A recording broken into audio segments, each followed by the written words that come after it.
Hello, welcome to the latest version of the Infinite Wood Builder. Well, what was previously known as the Infinite Wood Builder and is now known as the Infinite Bark Builder, with good reason. Firstly, because I removed the wooden planks from the main shader, because if you're putting it on a tree, you ain't going to need the wooden planks. So it was unnecessary steps and calculations for the shader that you're never going to use on a tree. So I've taken them out, but don't worry, I've put them in their own shader. So that's in the download. So it's just the wooden planks are now in their own separate shader for use independently of this one, the Infinite Bark Builder.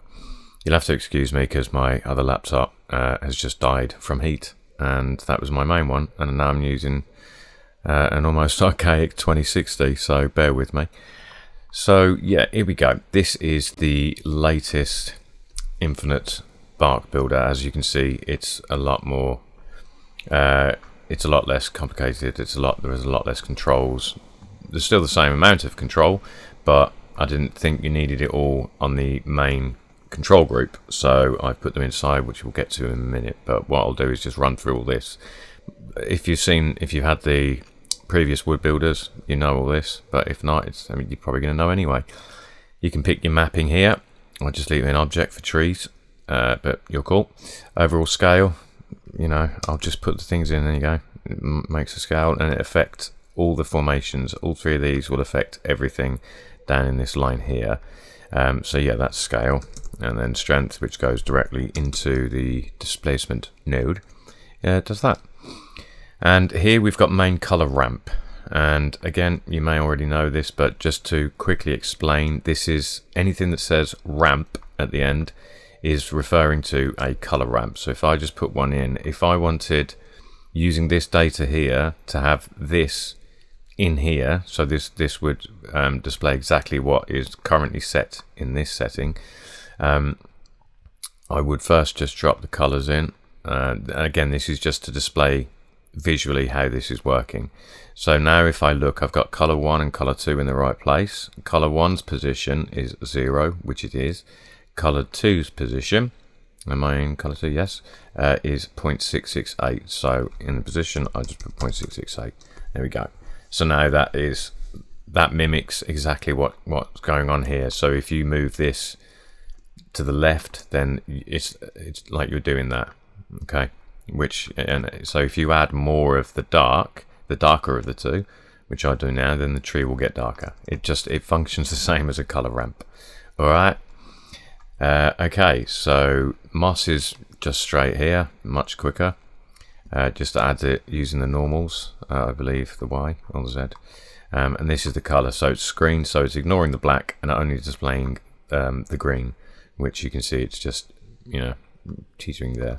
So if you change the color, change the green, don't bother changing black, because that's the screen. So its intention is to be transparent. So that's moss. Ambient occlusion, that is what it is. If you add it all the way up, it probably darkened the tree quite a bit, which it did. But yeah, you know what ambient occlusion is.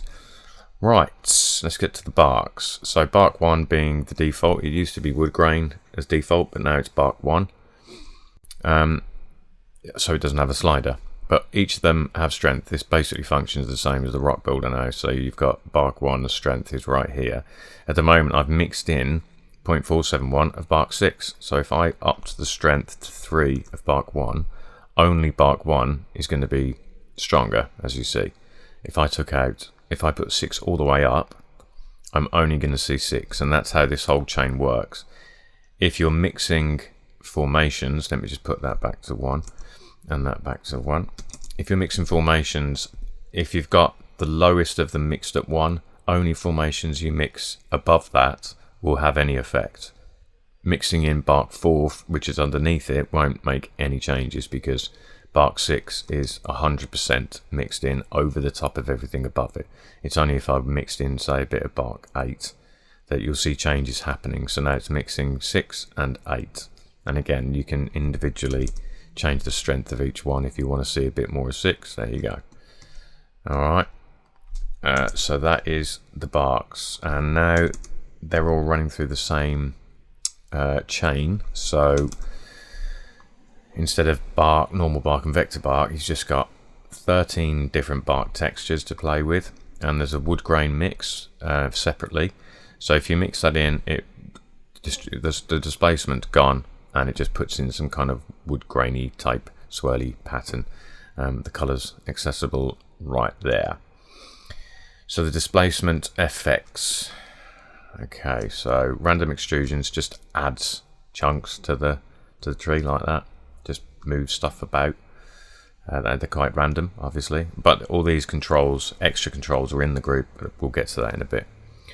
Vertical grooves, you know, I'd slide these in slowly and just see how it affects it. I would even probably look at the filter itself inside before I added that, but I'll show you that in a bit. Now the random chunks, I'll show you this in full because it has a separate effect. So as you see, it takes chunks out of the bark, and then what it leaves behind is the wood grain. So if I was to change any colours of the wood grain, these colours, you see that they've gone green.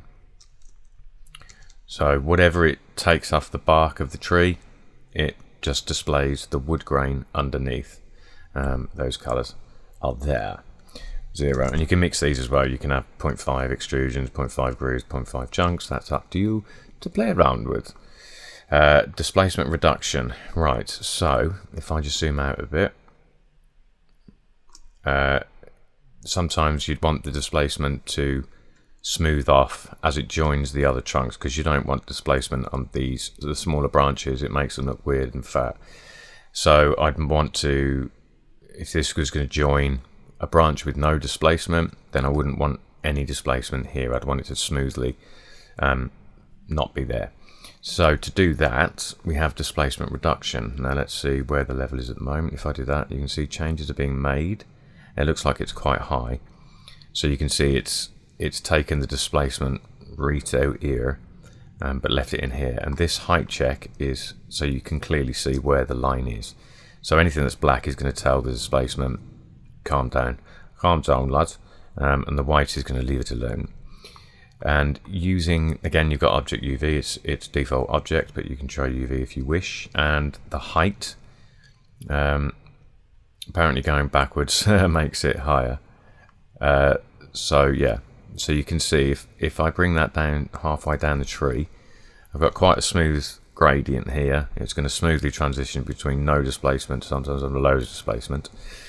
And the scale, as it says here, low values equal smooth contrast. So if I take this and shift click and hold, if I go the right, that you see the contrast is getting more contrasty, which would look a bit weird. So that's why that's there.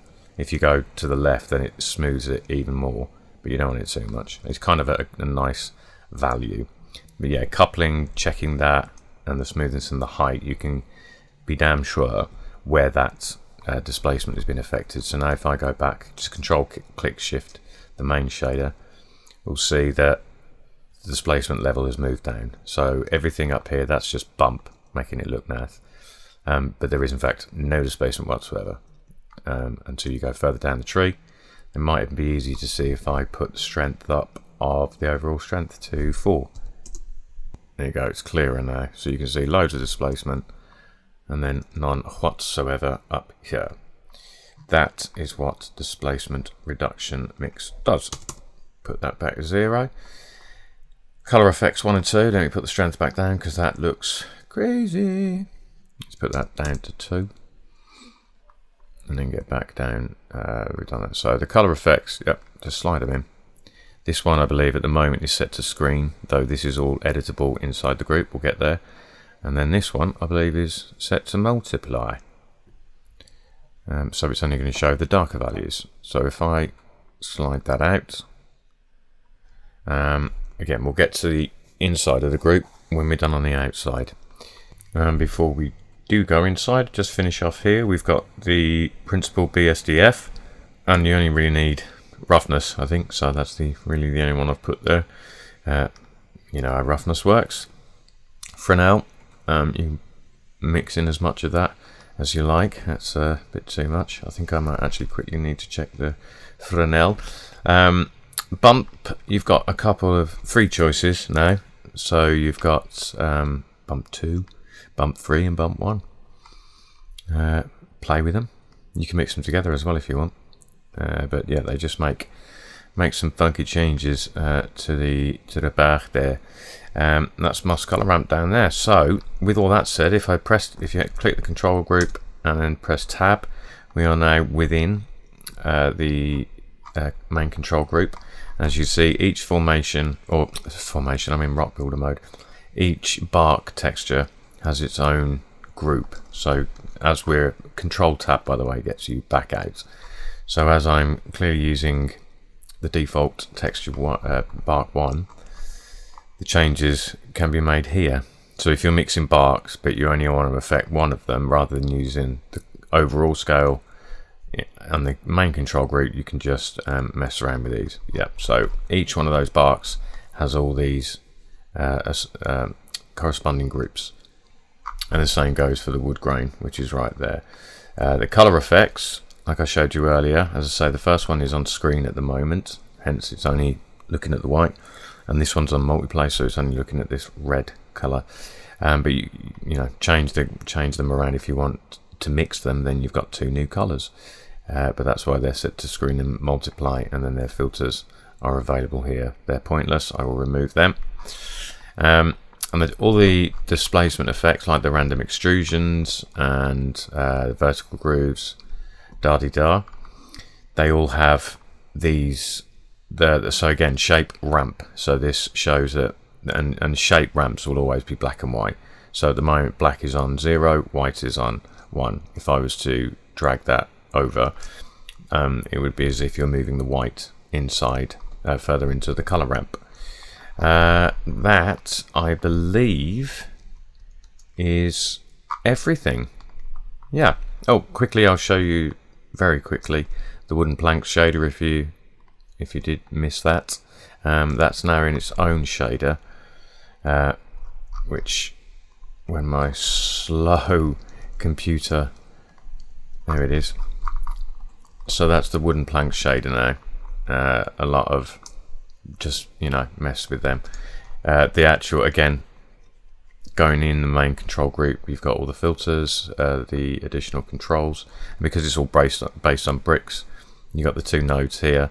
Whatever changes you make to these settings, you need to make sure you're copying them. You're doing the same settings over here, otherwise it messes up. So if I put the offset at 0.5, I would then want to put this on 0.5 as well, and then you see it shifts it nicely. So yeah, just do the same settings for the plank.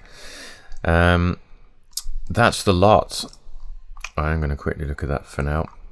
But that is the Infinite Wood Bark Builder, I should say, sorry. And by the way, if you click on something, you can't see the shader. So I can see that one there, and you can't see it here. Just press A, and then that umlaut key, the one underneath escape, and frame selected. And there we go, and there's the shader. That's the lot, alright. 15 minutes. Cool. Have fun with it. Yeah, have fun with it. I've already said in the update information that I edited the trees all in the catalogue to have this shader, and I made the leaves look nicer. Alright, we're done. Have fun using the Infinite Bark Builder and the tree catalogue. Bye!